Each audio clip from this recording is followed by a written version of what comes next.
¿Bien? Sí, profe. Sí, profe.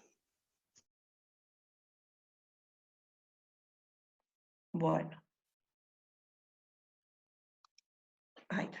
Bueno, entonces, lo que vamos a hacer hoy es continuar con el módulo 5 de crecimiento y desarrollo, y lo que vamos a ver es toda la parte de crecimiento y desarrollo vegetativo, y vamos a hablar de lo que es la fotomorfogénesis, todo lo que es tropismos y las nastias, todo lo que es dominancia apical y radical, y vamos a terminar con senescencia.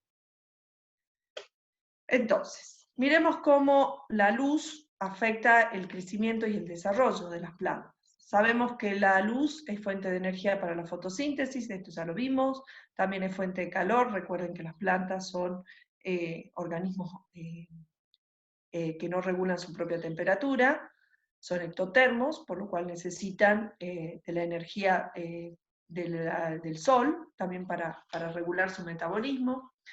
Y la luz también va a actuar como fuente de información. Entonces va a ser señal que va a regular varios procesos del desarrollo, como la germinación, que ya lo vimos la vez pasada, cuando hablábamos de las semillas, cuando eran fotoblásticas positivas, que era cuando necesitaban luz para germinar. También vamos a ver cómo regula la floración y la senescencia. La luz también es una señal que va a regular la apertura estomática y los movimientos de los cloroplastos. Vimos todo lo que era fijación de carbono y transpiración, vimos cómo la luz intervenía en la apertura de los estomas, y en la parte de fotosíntesis también vimos cómo la luz intervenía en cómo se movían los cloroplastos en las hojas en función de la dirección de la luz. También la luz va a actuar como señal que va a regular en las plántulas el crecimiento del tallo y la expansión foliar, y a esto es lo que denominamos fotomorfogénesis. La luz direccional, vamos a ver que se denomina fototropismo, es como induce ese crecimiento según la dirección de la luz, pero también va a inducir cuando movimientos en la planta no direccionales, a lo que se conoce como nictinastia. También la luz va a regular a través de la duración del día, es una señal que lo que nosotros conocemos como fotoperíodo, es decir, cómo vamos a ver cómo las plantas responden a esta duración del día a través del fotoperíodo. También sabemos que la luz, lo que tiene las longitudes de onda del UV, vamos a ver que dañan el ADN y las proteínas, entonces las plantas tienen todo un sistema de reparación de estos daños. Todas estas respuestas involucran lo que se conocen como los receptores, que ya estuvimos viendo, que van a percibir la longitud de onda de la luz e inducen los cambios fisiológicos que nosotros observamos. Entonces acá tenemos representado, en esta figura lo que tenemos es cómo las plantas, ¿se acuerdan? Bueno, teníamos todo el espectro lumínico, y teníamos el espectro visible, y entonces acá vemos cómo la luz incidente, y entonces vemos cómo es la proporción de cada una de estas longitudes de onda. Fíjense que la relación entre el rojo y el rojo lejano es alta, es mayor a 1, y cómo nosotros teníamos, cuando vimos todo el proceso de fotosíntesis, cómo las plantas, las hojas absorbían esa luz. Pero también sabemos que esa luz es reflejada por las plantas, por las hojas, y entonces fíjense cómo cambia esa relación entre el rojo y rojo lejano, cómo la refleja en una longitud de onda mayor, fíjense de 105, y cómo también puede ser, una vez que es absorbida, es transmitida, también cómo disminuye esa relación rojo-rojo lejano, o sea que transmite mayormente en el rojo lejano. Entonces, ¿cómo definimos nosotros la fotomorfogénesis? Vamos a decir que se la define como los efectos de la información proporcionada por los cambios en la cantidad o la composición espectral de la luz. Entonces, recién decíamos que la luz es percibida a través de los fotorreceptores. Estos fotorreceptores son moléculas proteicas que tienen capacidad de absorber la luz debido a que poseen uno o más cromófonos.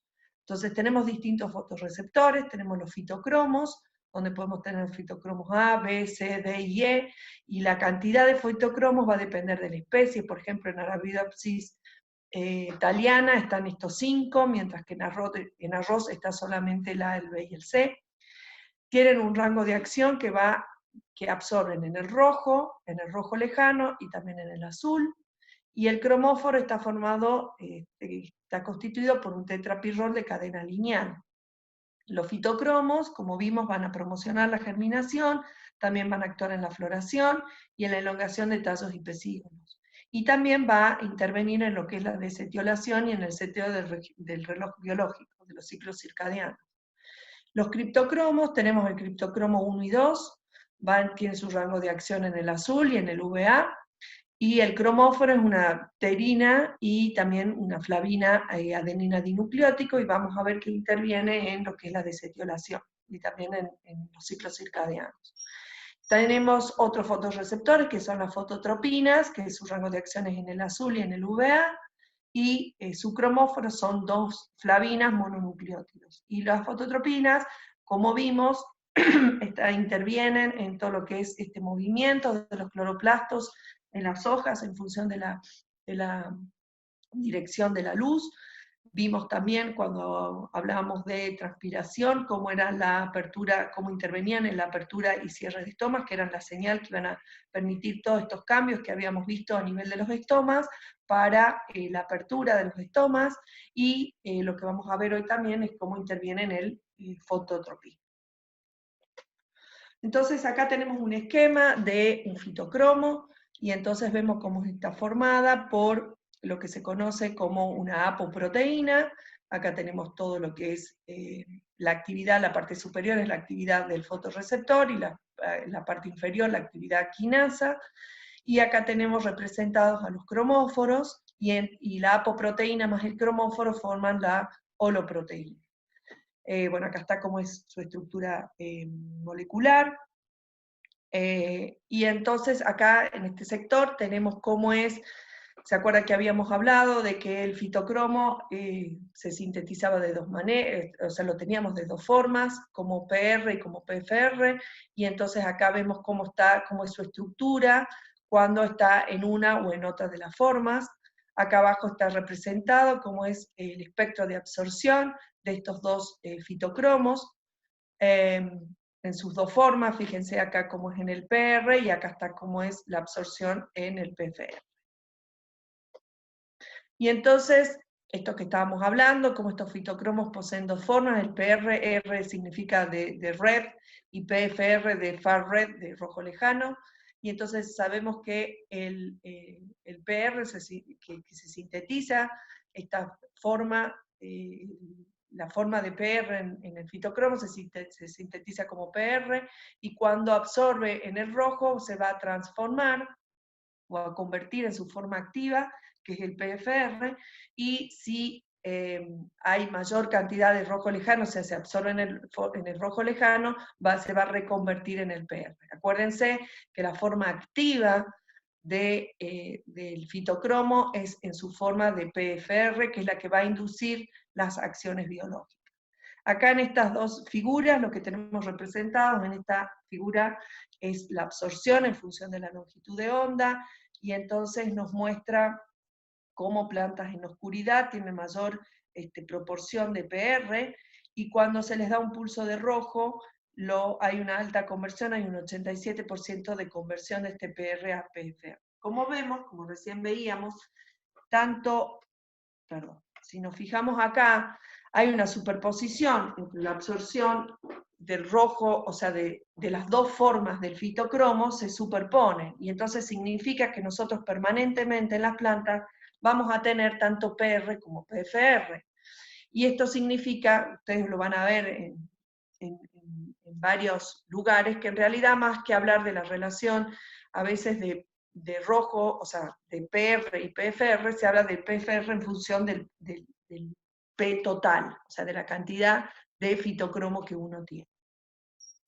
En este lado tenemos representado cómo es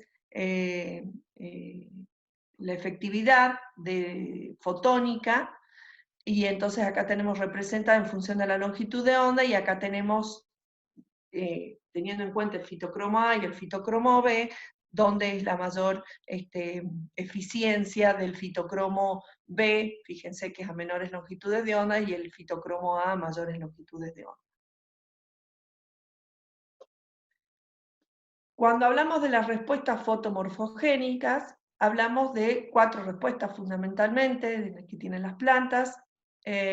Como vimos en la clase pasada, hablábamos de que muchas especies van a responder, la germinación va a responder a la luz, y entonces hablamos de las especies o semillas que eran fotoblásticas, y siempre estaba mediado por los fotorreceptores, y van a requerir PFR. Entonces, lo que vimos en la clase pasada, acá teníamos un ejemplo de lechuga, y entonces veíamos, acá tenemos representada en esta figura, simplemente a modo de repaso, cómo estas semillas no germinan en oscuridad, o germinan en muy bajo porcentaje, como cuando se les da un pulso de rojo van a germinar, que es en este caso, como si se les da un pulso de rojo lejano, no hay germinación, no es muy bajita, como si también lo que veíamos es cómo lo que perciben las semillas finalmente para desencadenar los procesos es el último pulso que se le da, y entonces acá teníamos, si uno les da un pulso de rojo, pero inmediatamente le da un pulso de rojo lejano, vemos cómo tampoco se induce la germinación, que es en este caso.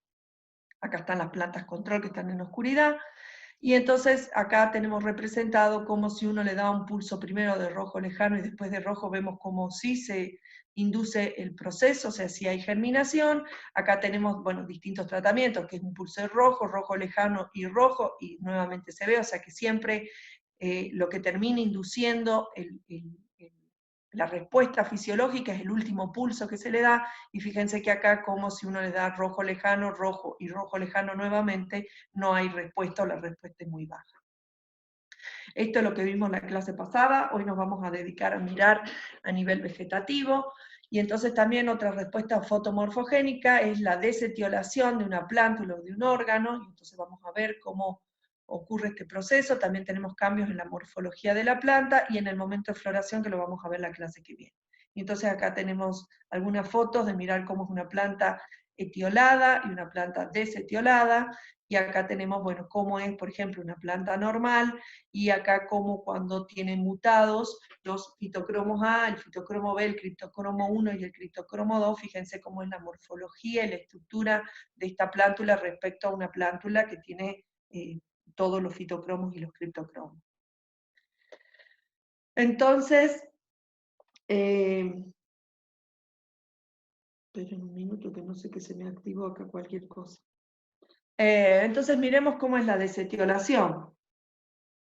Cuando una plántula, o sea, cuando germina una semilla y está enterrada, obviamente va a estar en un estado, va a estar en oscuridad, y entonces, ¿qué es lo que ocurre? El tallo, o sea, la semilla, como habíamos visto, va a empezar a consumir sus reservas, o sea, en ese momento dijimos que las plantas, que las plántulas son más bien heterótrofas, o sea, están necesitando de sus reservas que tienen en las semillas para poder crecer, y entonces el tallo va a empezar a elongarse rápidamente, a crecer rápidamente, los cotiledones van a permanecer plegados sobre sí mismos sin expandirse, y el aparato fotosintético va a permanecer en un estado todavía rudimentario, sin desarrollarse.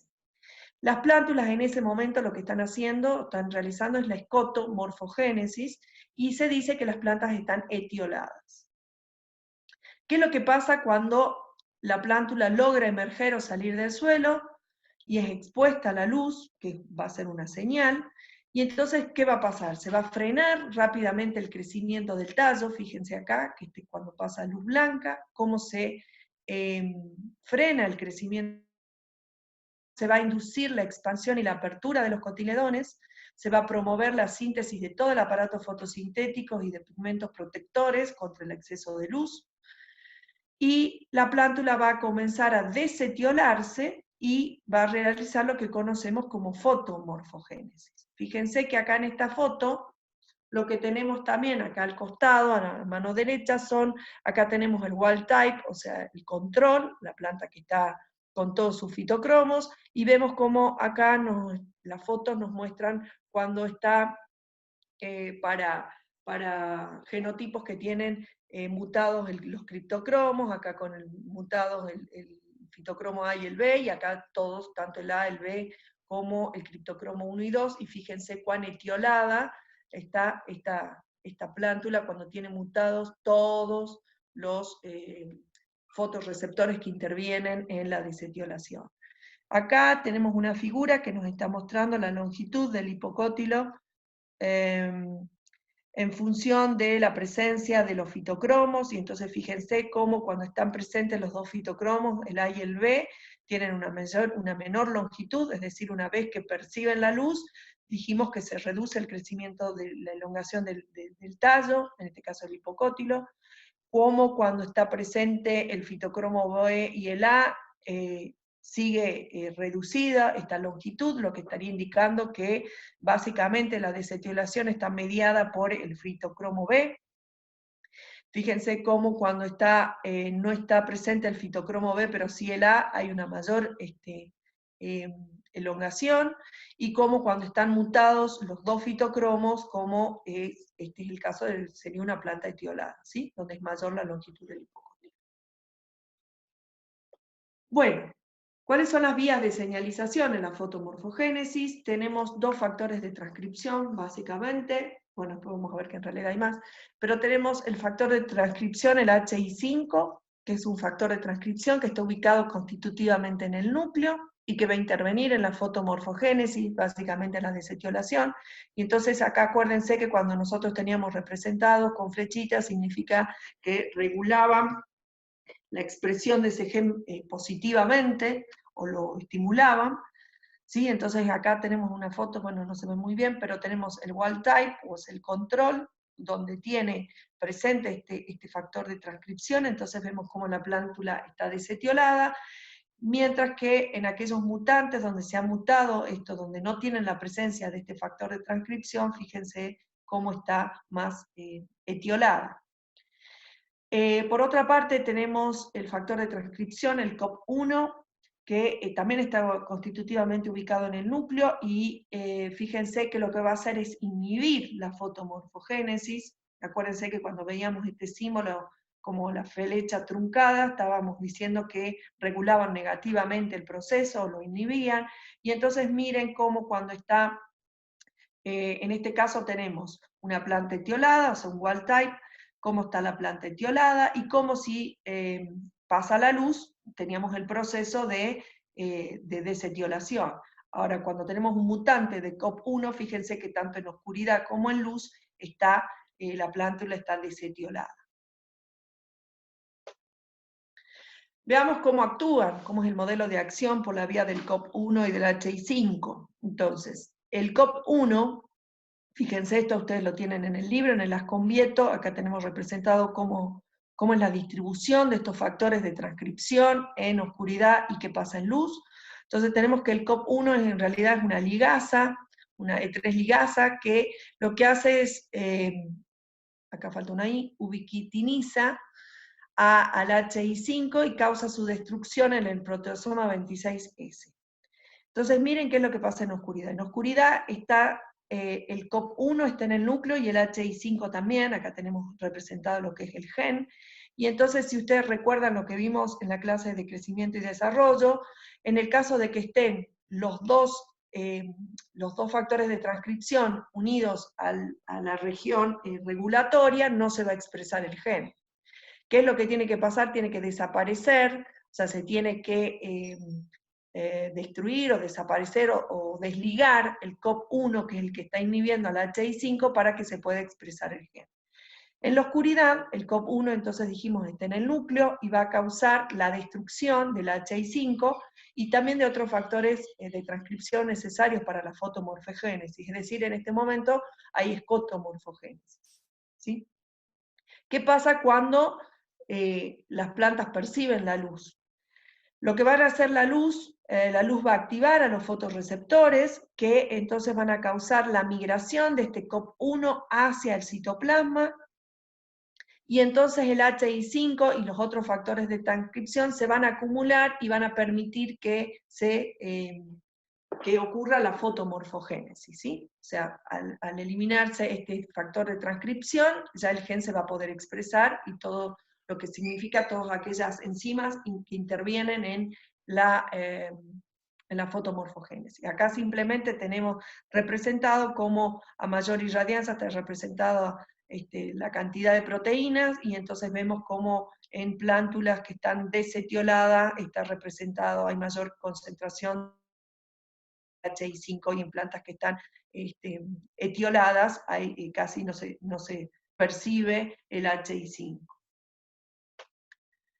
También, como recién decíamos, los fotorreceptores también tienen otras vías de acción y son a través de otros factores de transcripción que se llaman los PIF, que también participan en la fotomorfogénesis, son receptores de la fotomorfogénesis en oscuridad, y los fitocromos lo que van a causar es su fosforilación y su destrucción.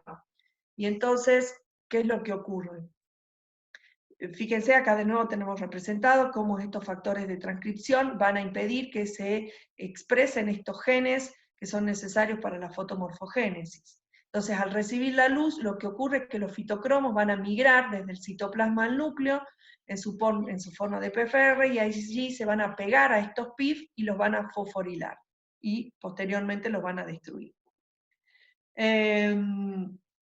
Bueno, estos PIF van a integrar señales del ambiente luminoso, también con señales, o sea, combinados con señales endógenas provistas por la giberelina. Pasemos a mirar entonces, eso es lo que hace referencia a la fotomorfogénesis y particularmente a la desetiolación de las plántulas. También dijimos que como respuesta morfogénica, fotomorfogénica, tenemos cambios en la morfología de las plantas. Y entonces, en este caso nos vamos a estar refiriendo cuál es el efecto causado por las plantas vecinas, o sea, cómo las plantas vecinas van a modificar el espectro de la luz, y eso qué consecuencias va a tener en las plantas que están percibiendo esa luz transmitida. Entonces, ¿qué es lo que tenemos? Cuando existe sombreado, va a haber menos luz, o sea, menos intensidad lumínica, y ahí, si recuerdan, cuando hablábamos de plantas adaptadas a la sombra y al sol, tenía que ver con la cantidad de irradiancia que estaban recibiendo. Y también tenemos que